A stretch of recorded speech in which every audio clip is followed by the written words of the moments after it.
जय जय रघुवीर समर्थ.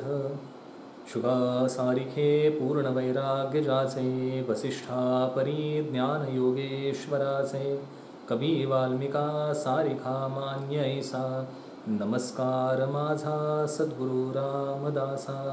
जय जय रघुवीर समर्थ. जमलेल्या सगळ्यांचं स्वागत करतो, सर्वांच्या चरणी वंदन करतो आणि चिंतनाला आपण सुरुवात करूया. आपण पंचसमासी हे प्रकरण घेतले चिंतनासाठी आणि आज दुसरा समास. पहिला समास आपण काल बघितला, कालपर्यंत 3-4 दिवस आपण तो बघत होतो. आज दुसरा समास सुरुवात करूया. आपल्याला सगळ्यांना स्क्रीनवर ओवी दिसत असेल. समर्थ म्हणतात दुसऱ्या समासाच्या सुरुवातीला, सर्वांगाचे करुणी कान, श्रोती भावे सावधान, पहिले समासी प्रश्न शिष्ये केला होता. सर्वांगाचे करुणी कान, श्रोती भावे सावधान, पहिले समासी प्रश्न शिष्ये केला होता. मागच्या समासामध्ये जो प्रश्न विचारलेला आहे आणि त्या प्रश्नाचं आता समर्थ उत्तर द्यायला सुरुवात करतायत. प्रश्न काय होता? असो सर्व प्रकारे शुद्ध, जे सर्वांमध्ये प्रसिद्ध, तया ज्ञानाचा प्रबोध मज दिनास करावा. मला ते ज्ञान हवंय, मला अज्ञान आहे आणि मला अज्ञानाचं निरसन व्हावं, असं ते ज्ञान मला द्या, असं शिष्याने समर्थांकडे विनंती केली. आणि त्याच्याबद्दल समर्थ इथे बोलायला घेतात. सर्वांगाचे करुणी कान, श्रोती भावे सावधान, पहिले समासी प्रश्न. शिष्याने पहिल्या समासात जो प्रश्न केला ते मी आता सांगायला घेतोय. आता आपली स्थिती कशी पाहिजे त्याबद्दल समर्थ इथे डिफाईन करतात. म्हणजे कुठल्याही गोष्टीला क्रायटेरिया असतो की अमकं अमकं असेल तर ते तमकं तमकं मिळेल. त्याला एलिजिबिलिटी असं म्हणता येईल आपल्याला. एलिजिबिलिटी काय आहे? 2 गोष्टी हव्यात. एक, सर्वांगाचे करुणी कान. पहिला मुद्दा समर्थांनी सांगितला की तुमच्या आता सर्वांगाचं कान एवढंच राहिलं पाहिजे. तुमच्या आपल्याला एकंदरीत 10 इंद्रिय आहेत. या 10 इंद्रियापैकी एकच इंद्रिय वर्किंग पाहिजे, बाकी सगळी इंद्रिय वर्किंग असता कामा नयेत. तुमच्या डोळ्यांनी सुद्धा त्याच शब्दांना फक्त आत घ्यायचं आहे. माझ्या कानांनी जे शब्द जातील ते माझ्या बुद्धीला, मनाला बोध होत आहेत आणि ते तसेच्या तसे सगळेच्या सगळे शब्द मी स्वीकारायचे. कुठल्याही शब्दामध्ये कमतरता किंवा शब्दामधलं काही सुटलंय असं होऊच नये. त्याला म्हणायचं सर्वांगाचे कान. ज्या वेळात आपण एखादी चित्रपटातला, एखाद्या सिरियलमधला क्लायमॅक्स बघत असतो आणि ते क्लायमॅक्स बघताना आपण काय करतो की इतर सगळे विचार बंद करतो आणि एकच एक विचार तेवढा सुरू असतो. मी संपूर्ण माझं अंतःकरण, माझा सगळ्या देहाचं भान सगळं माझ्या नेत्रांच्या आणि कानाला डिव्हाइड करून दिलेलं असतं. इतर कुठेच ते नसतं.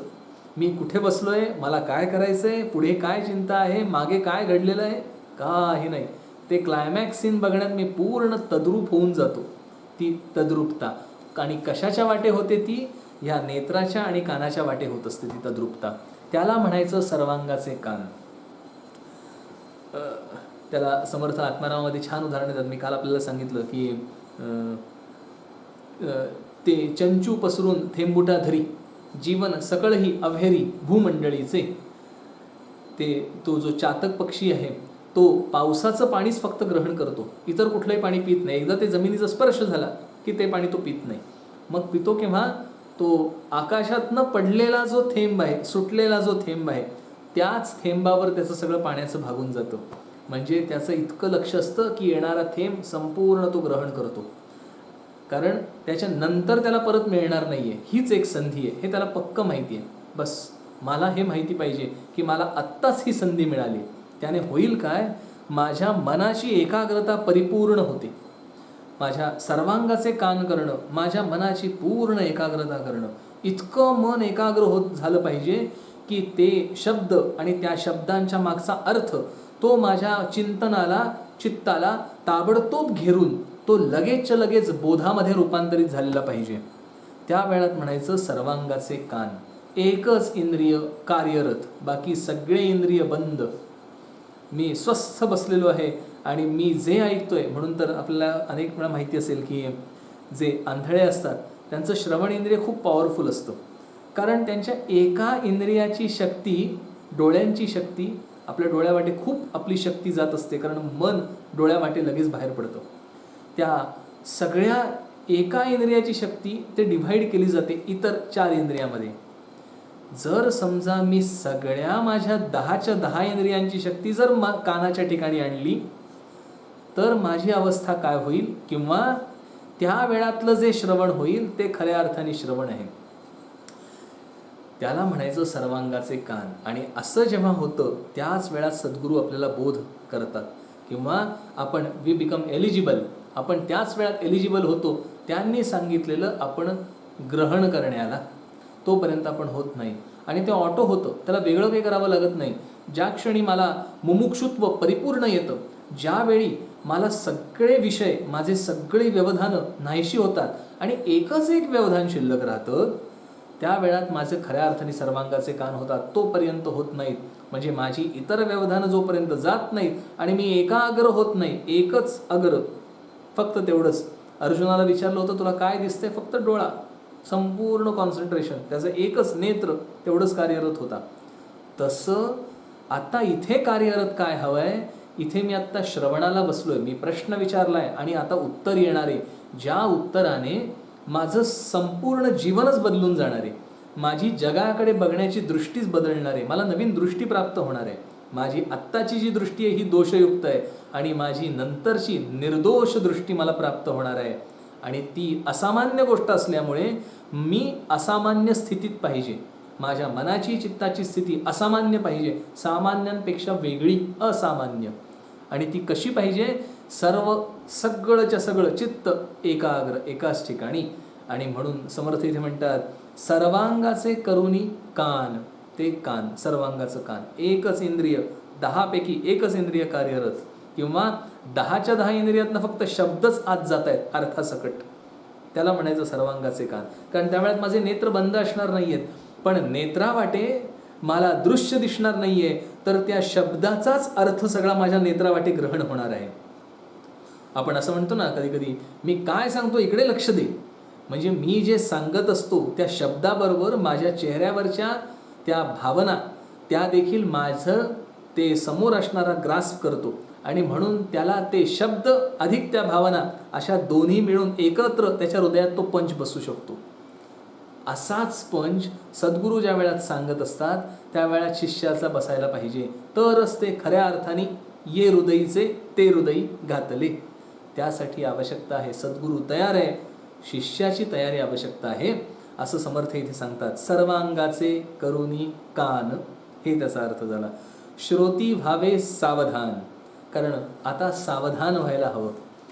अवधान, अवधान, अवधानासकट तू आता इथे राहा, कारण मला अखंड मीचं भान आहे. आणि आता अवधान हवंय, याचं कारण मला जे व्यवधान आहे त्या व्यवधानाची आता परिणती कशात तरी होणार आहे, आणि ती होणार आहे ती ज्ञानात होणार आहे. म्हणून माझ्या व्यवधान नाहीसं होऊन मी पूर्ण अवधान सद्गुरूंकडे दिलं. ते केलं असता माझं संपूर्ण चित्त आणि अवधान नाहीसं होऊन मी त्या एकाच चिंतनात, एकाच अनुसंधानात जाणार आहे, ते म्हणजे आत्मतत्व. म्हणून इथे समर्थ म्हणतात श्रोती भावे सावधान. आता मात्र सावधान व्हा, कारण इतका काळ मागचा जो गेलेला आहे तो जितका सावधानता होती त्यापेक्षाही आता परिपूर्ण पाहिजे. वास्तविक पाहता तो ज्ञानाची याचना करतोय, म्हणजे त्याच्या ठिकाणी मुमुक्षुत्व परिपूर्ण आहे, तो साधक आहेच, पण त्याला आता साधकाच्या सिद्धावस्थेमध्ये पदार्पण करायचं आहे. त्यामुळे आत्तापर्यंतची जी सावधानता होती ती बाह्य विश्वाबद्दलची सावधानता होती. त्याला जी सगळी चिंता आणि जी सगळी काटेकोर काळजी घ्यायची होती ती विषयांच्या संदर्भातली घ्यायची होती. आता त्याला जी सावधानता अपेक्षित आहे ती माझ्याबद्दलची, म्हणजे मी अहम ऐसे जे स्फुरण, त्याबद्दलची सावधानता अपेक्षित आहे. आणि ती सावधानता त्याचीच परिणती अनुसंधानात किंवा आत्मभानात होणार आहे. म्हणजे देहबुद्धी जाऊन आत्मबुद्धी प्रबल होणार आहे, ती सावधानता अपेक्षित आहे. म्हणून समर्थ म्हणतात श्रोती भावे सावधान. आता सावधान व्हा. पहिले समासी जो प्रश्न केलाय तो आता मी सांगतो. म्हणून आता पुढची ओवी आपण बघूया. आपल्याला स्क्रीनवर दिसते ती. तया प्रश्नाचे प्रत्युत्तर आता ऐका तत्पर, सांगिजेल सविस्तर येच क्षणी. त्या प्रश्नाचं आता मी तुम्हाला उत्तर सांगतो आहे. या ओवीचा सरळ सरळ अर्थ आहे, तया प्रश्नाचे प्रत्युत्तर आता ऐका तत्पर, सांगिजेल सविस्तर येच क्षणी. आता मी तुम्हाला तो जो प्रश्न होता, अज्ञान नाहीसं होणारं ज्ञान कुठलं आणि ते मला द्या, हा जो प्रश्न आहे त्या प्रश्नाचं प्रत्युत्तर आता ऐका तत्पर, तत्परतेने ऐका. तुम्ही अत्यंत तत्पर होऊन जे सावधानपणा सांगितलं आहे त्यानिशी आता ते ऐका. सांगिजेल सविस्तर, मी संपूर्ण त्याचा विस्तार करून आता सांगतो, म्हणजे व्यवस्थित आता समजावून सांगणार आहे. मी आता जे सांगायला बसणार आहे, मी आता जे सांगणार आहे ते व्यवस्थित समजावून सांगणार आहे. सविस्तार, त्याचा विस्तार करून सांगणार आहे. म्हणजे जेणेकरून हा विस्तार का बरं, मी संक्षिप्तपणाने सांगत नाही आहे, हे विस्ताराने सांगण्याची गोष्ट आहे. का विस्ताराने केव्हा सांगितलं जातं, तेव्हा त्यातले सगळे बारकावे उलगडून सांगायचे असतात, त्या वेळात ते विस्ताराने सांगितलं जातं. संक्षिप्त केव्हा सांगितलं जातं, ज्या वेळात जुजबी माहिती द्यायची आहे किंवा पूर्वी सांगून झालेलं आहे त्या वेळात ते संक्षिप्तपणाने सांगितलं जातं. आता मी सविस्तार सांगणार आहे, म्हणजे प्रत्येक गोष्ट, त्याचे सगळे कांगोरे, त्या चक्राचे सगळे कंगोरे व्यवस्थित समजतील असं मी तुला करणार आहे, असं समर्थ म्हणतात. म्हणून सांगिजेल सविस्तर येच क्षणी, आत्ताच ह्याच क्षणी मी तुला सांगणार आहे. त्याचे सगळे कंगोरे किंवा ते सगळं असं काय आहे बरं की ते मला पूर्वी माहिती नाही आहे. वास्तविक पाहता त्याला कंगोरे नावाची वस्तूच नाही आहे. खरं सांगायचं म्हणजे ते एकच एक तत्व आहे की ज्याला कंगोरे नावाची वस्तू नाही. तरी देखील असं समर्थ म्हणतात, याचं कारण माझ्या मन आणि बुद्धीला भिन्न विस्तारात जायची सवय, त्या भिन्न विस्तारातून एकत्वाकडे नेण्यासाठी समर्थ म्हणतात मी आता तेच विस्ताराने सांगतो, ते विस्तीर्ण करतो. म्हणजे थोडक्यात ते जे आत्ता अतिसूक्ष्म आहे ते तुम्हाला मोठं करून सांगणार आहेत. त्याला झूम असं म्हणतात ना, ते आपण नाही का ते करतो असं झूम करतो, म्हणजे ते असं वाढवतो. ते असतं तेवढंच, ते माझ्यापासून लांब आणि मला नीट दिसत नसतं, पण त्याचा विस्तार केला जातो. आपण तेवढाच भाग मोबाईलवर सुद्धा असा झूम करतो, म्हणजे मोठा करतो, म्हणजे मला तेवढंच ते दिसायला लागतं. त्याला विस्ताराने बघणं असं म्हणतात किंवा खोलीने बघणं असं म्हणतात. समर्थ तीच गोष्ट आता तुम्हाला विस्तारपूर्वक सांगतात, म्हणजे तुम्हाला प्रत्यक्ष जवळ आणून ती आता सांगणार आहे. बघूया पुढची ओवी काय म्हणतात, तुम्हाला स्क्रीनवर दिसते. जेणे निरसे हे अज्ञान, तया नाव ब्रह्मज्ञान, तया ज्ञानाचे लक्षण ऐसे असे. जेणे निरसे हे अज्ञान, तया नाव ब्रह्मज्ञान, तया ज्ञानाचे लक्षण ऐसे असे. आपल्याला लहानपणापासून ज्ञानार्जनाची सवय आहे. मी लहानपणापासून प्रत्येक गोष्ट शिकतच येतो. मला अज्ञान असतं, म्हणजे मला त्याबद्दलची माहिती नसते, मला त्याबद्दलचं अज्ञान असतं, मला त्याबद्दलची काही कल्पना नसते. कोणीतरी येऊन काहीतरी मला ते शिकवतं, म्हणजे मला ते ज्ञान देतं. त्या ज्ञानाच्या आधाराने त्याबद्दलचं माझं अज्ञान नाहीसं होतं. ज्या वेळेत आपल्या सगळ्यांना माहिती, पूर्वी ते मोबाईल नवीन नवीन आले त्यावेळेस सगळे ते साधे मोबाईल असायचे, आणि साध्या मोबाईलनं एकदम अचानकपणे बाजूला सारलं टचस्क्रीन नावाच्या मोबाईलने. आता हे टचस्क्रीन आल्यानंतर मी पण तो टचस्क्रीन एक घेतला विकत, आणि पहिल्यांदा त्यात सिम कार्ड वगैरे घातलं आणि फोन सुरू झाला आणि मला पहिला कॉल आला. कॉल आल्यानंतर ते जेव्हा वाजायला लागलं त्या वेळामध्ये मी तो फोन पुढे मागे सगळीकडे शोधत होतो. आणि माझ्या बाजूला एक बसलेला होता माझा मित्र, वयाचा होता साधारण. मी तो फोन इकडे तिकडे, तर तो बघायला लागला मी फोन घेत का नाही. टचस्क्रीनचा नवा आलेला फोन, ज्या वेळेत टचस्क्रीन नव्हते, नुकतेच लॉन्च झालेले होते. तो फोन पुढे मागे बघत होतो. काय बघत होतो मी त्याच्यामध्ये, मी त्यामध्ये हिरव्या रंगाचं बटन बघत होतो, जे मला दाबायची सवय झालेली होती पूर्वी. ते बटन दाबलं असता मी फोन घेऊ शकायचो. मी ते बटन शोधायचा प्रयत्न करत होतो. फोन वाजून थांबला आणि मग तो मुलगा मला म्हणाला, बुवा असं नसतं ते. त्याला फोन आला आणि मग त्याने मला ती ही क्रिया दाखवली, ज्याला आपण आता अंगठे बहाद्दर म्हणू. असा फोन धरायचा आणि ते अंगठा नुसता असा करायचा, म्हणजे तुम्हाला फोन घेता येतो. हे मला समजलं. तेवढ्या वेळात त्याच माणसाने परत फोन केला. मी मोबाईल तसाच हातात धरला आणि त्याने ती अशी क्रिया सांगितलेली होती, ती मी तशीच्या तशी क्रिया केली आणि मला तो फोन घेता आला. मी त्याच्यावर विश्वास ठेवला आणि तो फोन मला उचलता आला. माझं अज्ञान त्याने घालवलं. आता ज्या क्षणी त्याने मला ते सांगितलं त्या क्षणी मी त्याचं परिपूर्ण पालन केलं. माझं त्याबद्दलचं अज्ञान नाहीसं झालं. मी जर त्याने ह्या दिशेच्या ऐवजी उलट्या दिशेला फिरवला असता तर मात्र माझा फोन कट झाला असता. पण मी त्याने सांगितल्यावर विश्वास ठेवला. हा विश्वास माझ्या ज्ञानाच्या फळाला कारणीभूत झाला. हा महत्त्वाचा भाग आहे. दुसरा, त्याने जसं सांगितलं त्याला आलेला अनुभव मी प्रत्यक्ष अनुभवला. म्हणजे त्याने जे मला सांगितलं त्याप्रमाणे त्याला आलेला अनुभव आहे हे मला समजलं. मी त्याच्यावर विश्वास ठेवला. हे मला झालेलं त्याच्यावरचं ज्ञान. आणि मग माझं ते अनुभव सिद्ध झालं जेव्हा मी तो प्रत्यक्ष त्याने सांगितल्याप्रमाणे वागलो. हे असंच आत्मज्ञानाचं आहे. संत वचनावर केवळ आणि केवळ संतांना आलेला अनुभव आहे आणि त्यावर विश्वास ठेवून मला पुढे पाऊल टाकायचं असतं. कारण पहिले आय सी अँड बिलीव हे सायन्समध्ये, पण परमार्थामध्ये I believe and then I see हे त्याचं गणित आहे. म्हणून समर्थ म्हणतात, जेणे निरसे अज्ञान, ज्याने अज्ञानाचा निराश होतो, नाहीसं होतं. कारण माझ्या ठिकाणी अज्ञान आहे आणि ह्यासाठी म्हणून मी धडपडतो आहे. वास्तविक पाहता आपण मागल्या याच्यात बघितलं की मी अज्ञानी आहे हे मला आधी पटायला पाहिजे आणि ते पटलंय मला. म्हणूनच तर तो शिष्य किंवा आपण समर्थांच्या चरणी, आपल्या सद्गुरूंच्या चरणी, रामरायाच्या चरणी विनंती करतोय की मला ते ज्ञान सांगा. म्हणून समर्थ ते सांगतात, जेणे निरसे हे अज्ञान. हे जे अज्ञान आहे, हे जे ज्ञानाला प्रतिबंध करत आहे ते अज्ञान आहे, ते नाहीसं होईल. तया नाव ब्रह्मज्ञान, त्याला ब्रह्मज्ञान म्हणायचं.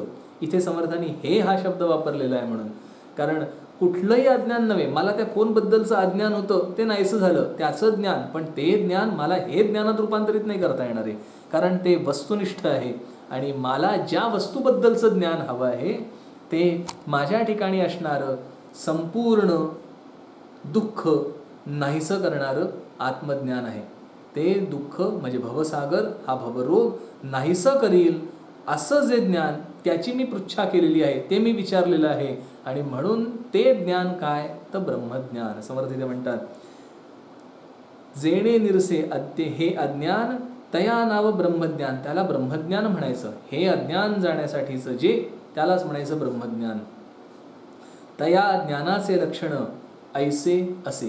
त्या ज्ञानाचं लक्षण कसं आहे, असं आहे, असं समर्थ सांगतात. हे असं म्हणजे कसं ते पुढच्या ओवीमध्ये समर्थ सांगतात. पुढची ओवी आपण बघूया. स्क्रीनवर आपल्याला दिसते ती सगळी. सस्वरूपी सावधपण हेची ज्ञानाचे लक्षण, ब्रह्मी पडे विस्मरण हे अज्ञान दशा. सस्वरूपी सावधपण हेची ज्ञानाचे लक्षण, ब्रह्मी पडे विस्मरण हे अज्ञान दशा. समर्थांनी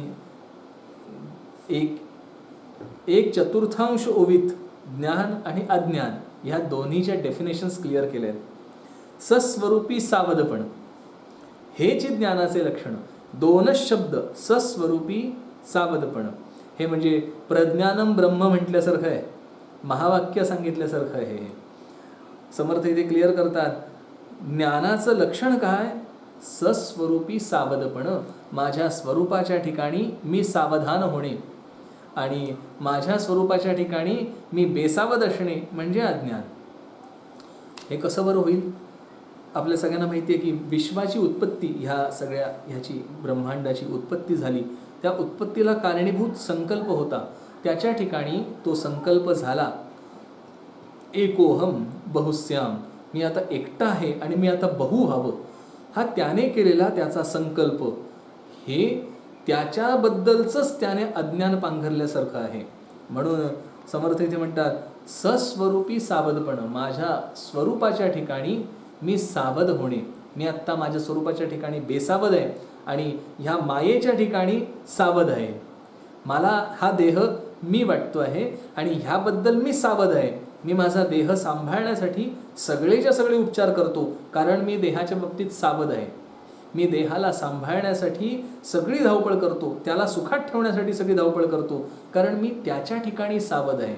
मग माझं सावधपण, माझ्या या देहाबद्दलचं सावधपण माझ्या अज्ञानाला कारणीभूत आहे. म्हणून समर्थ म्हणतात ब्रह्मीपडे विस्मरण हे अज्ञान दशा, अज्ञानाची दशा आहे ही.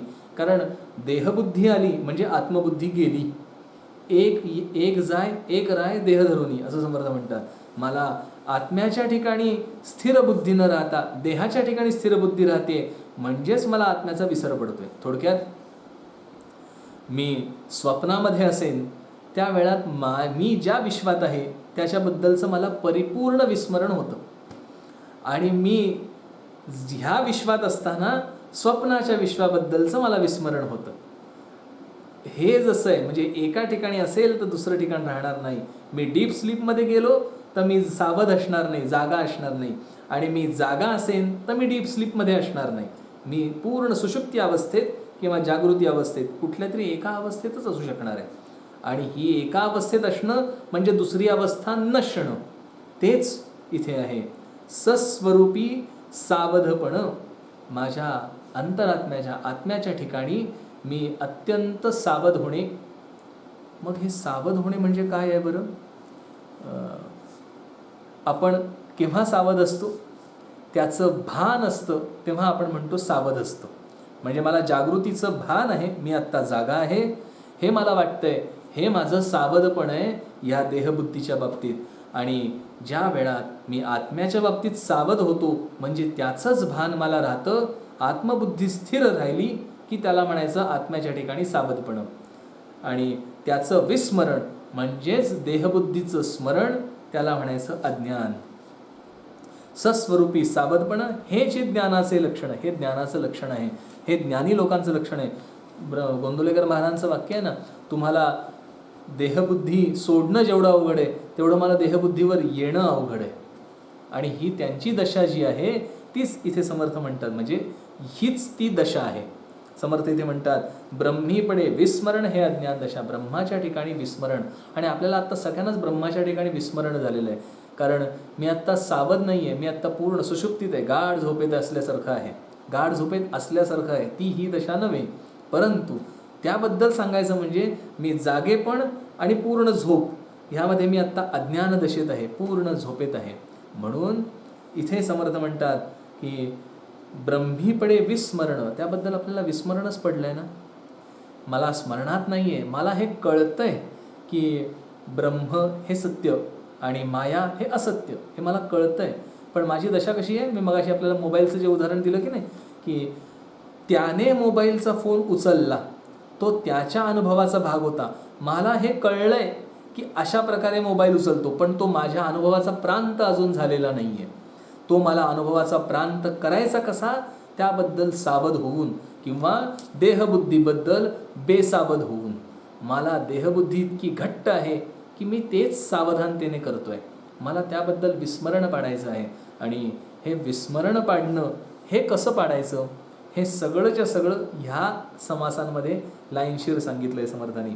पण इथे समर्थ या दोन गोष्टींचं स्वच्छ करतात. ज्ञान म्हणजे काय आणि अज्ञान म्हणजे काय. ब्रह्मीपडे विस्मरण हे अज्ञान दशा, आणि ही अज्ञान दशा लवकरात लवकर जावी आणि ज्ञानप्राप्ती व्हावी म्हणून आपण समर्थांच्या चरणी प्रार्थना करूया आणि इथेच थांबूया. जय जय रघुवीर समर्थ.